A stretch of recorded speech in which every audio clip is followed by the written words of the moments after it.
Hey, I Mm. just can't get over the article I've read on ST promoting the enhanced retirement sum for CPF retirement accounts. Do you see that? Oh, you mean the one that was published on Sunday, I think, Yes, Sunday time. yes, on 5th Jan 2025. It reads to Yeah, me it like an reads like advertorial, it does read like an right? advertorial. Worse, it seems to me like it is one of those hyped up new launch advertisements by property agents. Buy, buy now or buy yesterday, even better. Yeah, man, looks like he has the qualities of a really good property agent. And he's quite good looking too. Are you thinking about recruiting him? Currently not in the recruitment phase. Maybe one day. But yeah, I read his article and he promotes a single investment idea topping up to ERS, including your children's ERS. But he did not point out the risk and no mentions of downsides or exclusions or disclaimers. If he were a licensed financial advisor, I think this article would probably get some invitations for coffee with the compliance team, don't you think? Yeah, man. Recently, some media articles and journalists have also been recommending financial investments. Hmm. Some newspaper columnists have also made stock picks about listed REITs, and I recall journalists also frequently making calls about the real estate market, talking about cooling measures and Hmm. government land sales and Yep. REIT valuations. I wonder what the licensing authorities think about such articles that recommend the public where to put their money. And then these authors of these pieces are not licensed people themselves. Exactly. For example, this article has omitted so many important points about CPF Life. First of which is the interest rate of 4% per annum in the retirement account or RA is not a guaranteed number, right? Therefore, the $3,300 per month of payment in the title of the article is merely an estimated monthly payout for someone reaching 65 years of age in 2035. Yeah. If if you repeat this often enough, this 3,300 per Yeah. month payout, many people will start to get in their heads that, wow, if I put into the maximum, which is the new ERS amount, I will be able to collect this 3,300 a month when I reach 65 years old in 10 years' time. So the 4% interest rate being fixed and guaranteed, that's also not a sure thing. Yeah. The macroeconomic conditions in our previous videos, we've already said, has to be aligned in order that over the next 10-year period, all these numbers will bear out. Furthermore, the article also relied on OCBC's financial wellness report,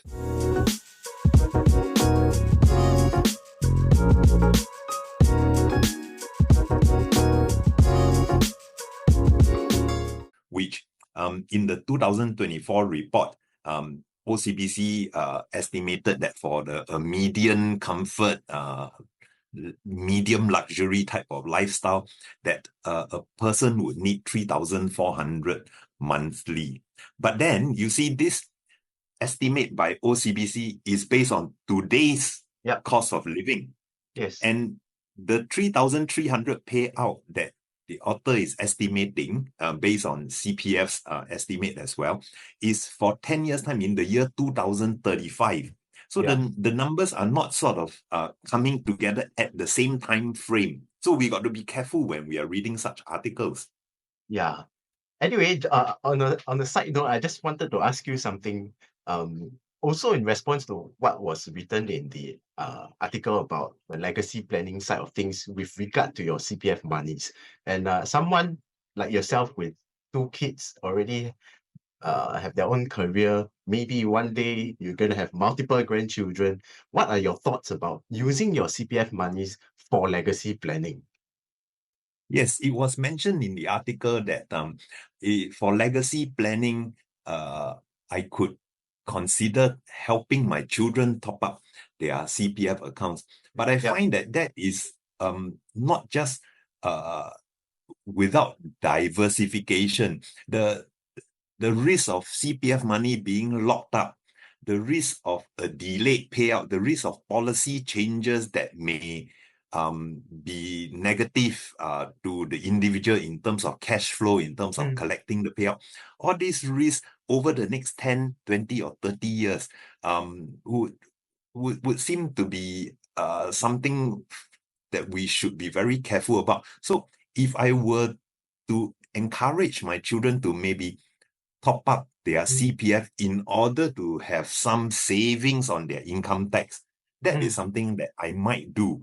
But taking on the recommendation of having my own CPF topped up to the enhanced retirement sum of 400 over 1,000, and in addition, putting in more money into the CPF of my children so that my children could receive a legacy from me, I think that is really overly loading onto one single investment portfolio, which is the CPF investment.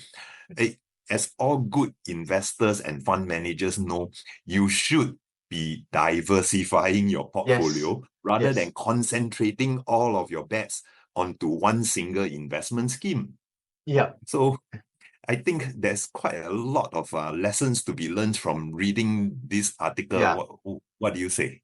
I think we must be really careful about what we read in general these days, because different set of writers, depending on who they're writing for, they may have different intentions as well. So we must be really careful. And which is why in this conversation, we started with saying that it reads a little bit like an advertorial. So when my friend sent me this article, I tried to look for whether there was a advertorial sort of a sign on top of the masthead of the page. If it's Facebook, maybe they will put their sponsored ad. Correct. So anyway, I think ultimately there is no one size fit all solution to your retirement planning, investment planning, or especially if we are projecting forward and there are no guarantees as to the payout, the interest rates that we would be receiving. Plus, we have got little clue about what happens to our health and healthcare costs in the next 10, 20 to 30 years. So be very careful about over concentrating our investment monies into a pot that is locked up pretty tightly.